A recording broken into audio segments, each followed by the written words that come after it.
সুপ্রিয় বন্ধুরা, আসসালামু আলাইকুম ওয়া রাহমাতুল্লাহ। আমি মোহাম্মদ আমজাদ, আপনাদের সকলকে জানাই আমার এই ভিডিওতে স্বাগতম। তো প্রিয় বন্ধুরা, আজকের এই ভিডিওটা অনেক মূল্যবান একটা ভিডিও, জনস্বার্থে এই ভিডিওটা করা।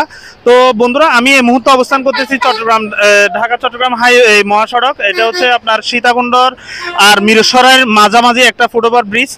এই ব্রিজটাকে কেন্দ্র করে প্রতিদিন এই দারোগারহাট বাজারটা প্রায় 1 কিলোমিটার বিশিষ্ট একটা বাজার, অনেক ঐতিহ্যবাহী এবং অনেক বড় একটা বাজার, যার কারণে এই ব্রিজটা প্রতিনিয়ত হাজার হাজার যাত্রী যাতায়াত করে। এই ব্রিজটাকে কেন্দ্র করে এপার ওপার মানুষ অনেকে এই ব্রিজটা কেন্দ্র করে যাতায়াত করে। তো প্রিয় দর্শক, প্রিয় বন্ধুরা, আমি এই দেখলাম এখানে এবং কি স্থানীয়দের থেকে অনেক কিছু জানলাম এই ব্রিজটা সম্বন্ধে। এই ব্রিজটা এখন অবস্থা একেবারে নড়বড় হয়ে রয়েছে।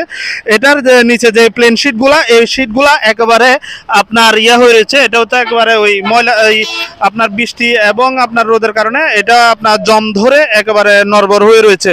তো প্রিয় বন্ধুরা, আমি আপনাদের সাথে ভিডিওটা করেছো, আমি আপনাদেরকে বলবো এই ভিডিওটা শেয়ার করবেন বেশি বেশি, এবং সড়ক আপনাদের মাধ্যমে আমি সড়ক এবং জনপদের যে অধিদপ্তর রয়েছে, সরকারি দপ্তর রয়েছে, ওনাদেরকে জানাবো, যেহেতু দ্রুত এই ব্রিজটা সংস্কারের দাবি জানিয়ে আমি ভিডিও থেকে বিদায় নিচ্ছি। আমি মোহাম্মদ আমজাদ, ধন্যবাদ সকলকে। আসসালামু আলাইকুম রহমতুল্লাহ।